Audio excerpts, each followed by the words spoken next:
Subscribe करें हमारे YouTube channel इस्लामी मुस्तफ़ा को, साथ ही बेल आइकन को दबाइए ताकि हमारे वीडियो आप तक सबसे पहले पहुंचे। हमारी जमात के एक मशहूर आलिम बामल हज़रत अल्लामा मुफ्ती सलमान अज़हरी साहब क़िबला ने एक चैलेंज किया था नरसिंगा नंद के हवाले से कि तुमने हमारे नबी की शान में जो गुस्ताखियाँ की हैं हमें बहुत ज़्यादा तकलीफ़ है। तुमने तो कानून को हाथ में लेने की बात की है लेकिन हम कानून को हाथ में नहीं ले सकते। तुमने तो हथियार उठाने की बात की है लेकिन हम हथियार नहीं उठाते, हम कानून पर ही भरोसा करते हैं। लेकिन उन्होंने कानून के दायरे में रहते हुए एक उसको चैलेंज दिया था कि अगर नरसिंगानंद तू हक पर है तो आ, मैं तुझे मुबाहिले का चैलेंज देता हूं। अग्नि परीक्षा करते हैं, आग जलाई जाएगी और उसमें तू भी आना और उसमें मैं भी आऊंगा और उसके बाद में जो झूठा होगा उस पर अल्लाह की लानत होगी। जमाना देख लेगा कि हक पर कौन है। इस चैलेंज को मुफ्ती सलमान अज़हरी साहब ने कहा तो उस चैलेंज के अंदर कहीं कानून का उल्लंघन नहीं है, कहीं भी जो है आपने दहशत गर्दी या उसके फरोग की बात नहीं की है। अब सुन लो, मैं तहरीक तहफ़्फ़ुज़ सुन्नियत का सूबाई सदर होने के नाते ये बात बड़ी जिम्मेदारी से कह रहा हूं।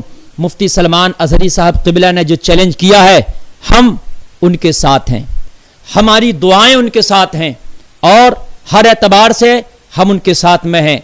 वो तन्हा नहीं है, हम उनका मुकम्मल तरीके से सपोर्ट करते हैं, इसलिए कि उन्होंने जितनी भी बात कही है वो कानून के दायरे में रह करके कही है। और मैं शासन प्रशासन से भी ये गुजारिश करना चाहूँगा और ये कहना चाहूँगा कि उसने जो जहर उगला है, उसने जो आग उगला है, हमारी किसी हिंदू भाई से कोई झगड़ा नहीं है, हमारा सिर्फ उससे झगड़ा है कि जिसने हमारे नबी की शान में गुस्ताखी की है। हम दहशत गर्दी को फरोग देना नहीं चाहते, हम अपने मुल्क की फजा को खराब होते देखना नहीं चाहते, हम अपने मुल्क की गंगी जमनी तहजीब को खराब होते नहीं देखना चाहते। हाँ, हम इतना चाहते हैं कि जब उसने उस चैलेंज को कबूल किया है तो जो मुफ्ती सलमान अज़हरी साहब ने उसको तारीख दी है वो उस तारीख में आए और उसमें कोई भी चीट नहीं करे, किसी तरीके की कोई साजिश नहीं होना चाहिए। इसलिए कि नरसिंगानंद तुम अपने आप को हक पर होने का दावा करते हो, अगर तुम हक पर होने का दावा करते हो तो फिर आओ उस दी हुई तारीख में।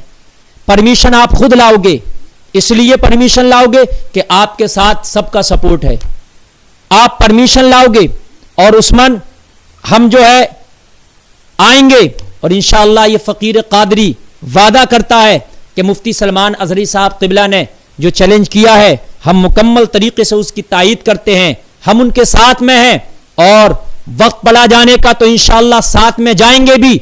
और जब अग्नि परीक्षा की बात आएगी तो अगर साथ में जाने की बात आएगी तो नरसिंगानंद जिस पर तुम्हें भरोसा है तुम ले आना और हम अल्हम्दुलिल्लाह खुद साथ में मुफ्ती सलमान अज़हरी के साथ में ये फ़कीर कादरी खुद होगा और इंशाअल्लाह हम जो है जाने के लिए तैयार हैं। हमें अपने रब की ज़ात पर मुकम्मल भरोसा है।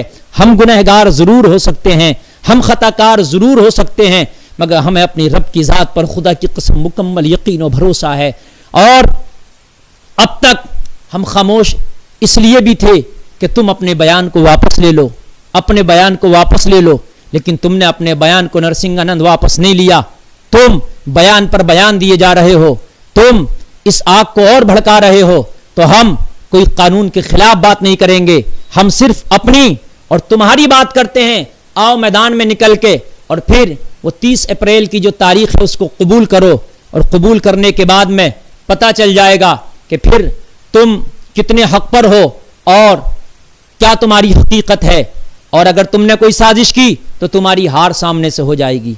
अगर तुमने कोई दंगा कराने की कोशिश की या तुमने कोई मुकदमात या अरेस्ट कराने की कोशिश की तो फिर समझ लो तुम्हारी हार सामने से हो जाएगी। फिर इसका मतलब यह है कि तुम अपने हक होने की वजह से नहीं आगे आए हो, तुम फिर किसी की सपोर्ट की वजह से आगे बढ़ रहे हो। अगर तुम्हें अपने हक होने पर यकीन है तो फिर कोई तुम साजिश नहीं करोगे, फिर तुम कोई दंगा नहीं करोगे। तुम चाहते हो, तुम खुद कहते हो कि मैं चाहता हूं सच सामने आए, तो फिर हम भी चाहते हैं यार सच सामने आए। आओ और आने के बाद में फिर हकीकत ज़माने को दिखा दो कि सच क्या है। हम सारे उलमा अहले सुन्नत वल जमात की तरफ से जो है ये पैगाम सुन लें और ये फ़कीर कादरी ये खाकसार भी ऐलान कर रहा है कि हम अल्हम्दुलिल्लाह सुम्मा अल्हम्दुलिल्लाह मुफ्ती सलमान अजहरी साहब के बयान की मुकम्मल तायीद करते हैं और उनकी सपोर्ट करते हैं। जब वो जाएं तो इंशाअल्लाह हमें भी उनके साथ देखेंगे और इंशाअल्लाह हम भी उस चैलेंज को कबूल कर रहे हैं। नरसिंहानंद, तुम अब ज़्यादा खुराफात ना फैलाओ, अब तुम ज़्यादा उल्टी सीधी बयानबाजियाँ ना करो। अब अगर तुम अपने हक होने पर जो है कोई दलील पेश करना चाहते हो तो बस यही दलील है कि तुम आ जाओ और आने के बाद में इस मुबाहिले वाले चैलेंज को कबूल करो और फिर उसमें देखा जाएगा कि तुम्हारी हकीकत क्या है। मैं बस इन्हीं ये चंद जुमले थे जो मुझे बोलना थे। मेरे दिल में बड़ी तकलीफ़ थी और बर्दाश्त की हद होती है। हम सब कुछ बर्दाश्त कर सकते हैं मगर खुदा की कसम जब नबी की नामूस की बात आएगी, नबी की इज्जत की बात आएगी तो फिर हम कुछ नहीं देखते। मुसलमान कितना भी गरीब हो, मुसलमान फाका करना पसंद कर सकता है, मुसलमान अपने बच्चों को कुर्बान करा सकता है, अपने आप की कुर्बानी पेश कर सकता है, मगर खुदा की कसम कभी अपने नबी की इज्जत पे कोई हमला करे, उसके नबी की नामूस पर कोई अंगुश जनी करे, मुसलमान ये कभी बर्दाश्त नहीं कर सकता। मैं सारे मुसलमानों से अपील करूंगा कि हमने कानून का पालन किया है, हमने हमेशा शांति को बरकरार रखा है, हमने अभी तक भी कानून का पालन करते हुए शांति को बरकरार रखते हुए अपने धरना प्रदर्शन किए हैं, हमने एहतजाज दर्ज कराए हैं, हमने FIR जरूर दर्ज कराई है, लेकिन हमने कानून से ही बुहार लगाई है, हमने जो है कोर्ट और कचहरी के जरिए ही इंसाफ की अपील की है। वो अलग बात है कि हमें अभी तक इंसाफ नहीं मिला है, वो अलग बात है कि हमारी पुकार को सुना नहीं गया है, वो अलग बात है कि हमारी अर्जियों को कबूल नहीं किया गया है, वो अलग बात है कि हमारी जो FIR दर्ज हुई हैं उन पर अभी तक अमल नहीं हुआ है, लेकिन हमने अभी तक भी सब्र का दामन नहीं छोड़ा है। लेकिन ज़्यादा हमारे सब्र को चैलेंज न किया जाए। हम बस यही गुजारिश करते हैं कि सारे मुसलमानों से कि शांति को बरकरार रखेंगे और ये जो चैलेंज किया गया है इसमें कोई भी एक ऐसा काम नहीं है कि जिससे शांति भंग हो, ये शांति का काम है। बस नरसिंहानंद, तुमने हमारे नबी की शान में गुस्ताखी की है, तुम आ जाओ, हम आएंगे और इंशाअल्लाह फिर देखते हैं कौन हक पर है और कौन बातिल पर है। हमा अलैना इल्लल बलाग। अस्सलामु अलैकुम।